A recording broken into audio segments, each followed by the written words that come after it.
O nosso assunto que nós vamos abordar no nosso experimento é sobre o surgimento da vida, né? Que é um conteúdo que a gente trabalha com alunos do 7º ano, né? Evolução, e também trabalhamos com aluno do 3º ano. Porém, que esse experimento eu gosto de utilizar muito com aluno do 7º ano, porque dos materiais que eles vão utilizar, que eles não vão precisar de um auxílio de um adulto para poder supervisionar. E são coisas simples que tem em casa.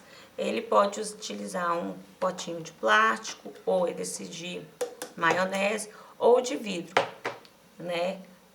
Mas tem que ser 3. Pode ser diferente ou pode ser igual, né? Ele vai ter que ter um pedacinho de pano, aqui no caso eu utilizei a gases, um pedacinho de cordinha, uma tesoura para poder cortar, uma banana, uma colherzinha e um potinho para poder macerar a banana. Por que esse tipo de experimento? Nós sabemos que nós temos, né, duas teorias, que uma se dizia que a vida surgia do nada. E aí teve os pesquisadores que conseguiram derrubar essa teoria. Porém que eles tiveram que fazer experimentos simples para poder derrubar essa teoria. E aí, qual é a finalidade do experimento?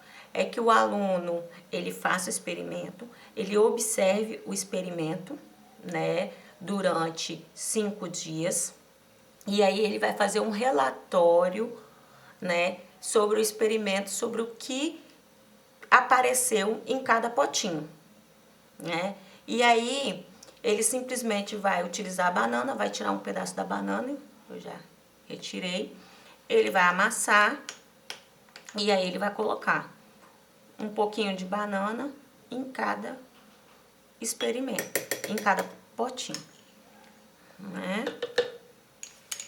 Ele poderia utilizar a carne, sim, só que a carne ele teria que ter o auxílio de um adulto.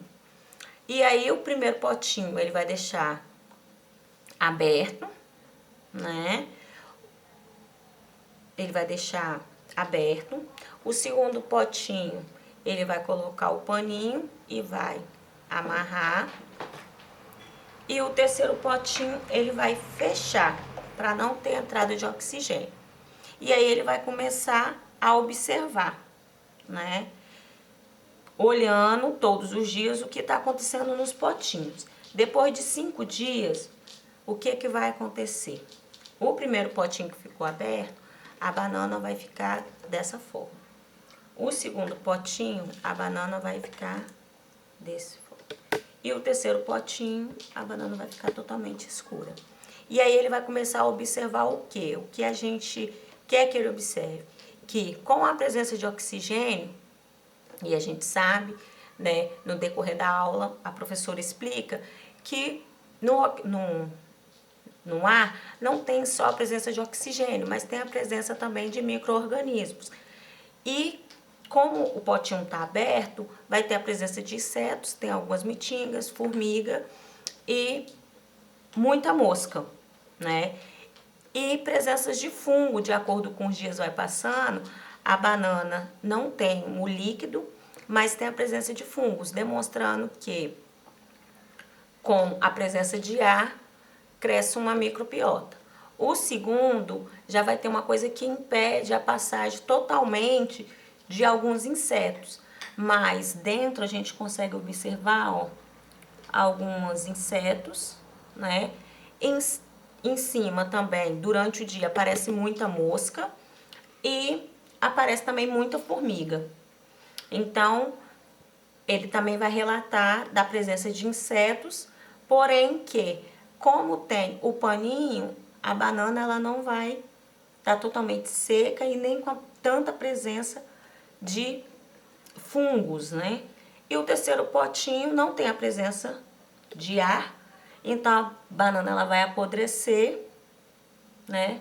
Não vai ter a presença de insetos, demonstrando que para haver uma vida tem que ter uma vida pré-existente. Então, ele consegue ver através do experimento mais facilmente como foi feito os experimentos daqueles pesquisadores para derrubar a teoria do que a vida surgia do nada, né? Esse é o meu experimento, eu espero que tenha gostado, né? E é de fácil manuseio, de fácil entendimento e dá super certo.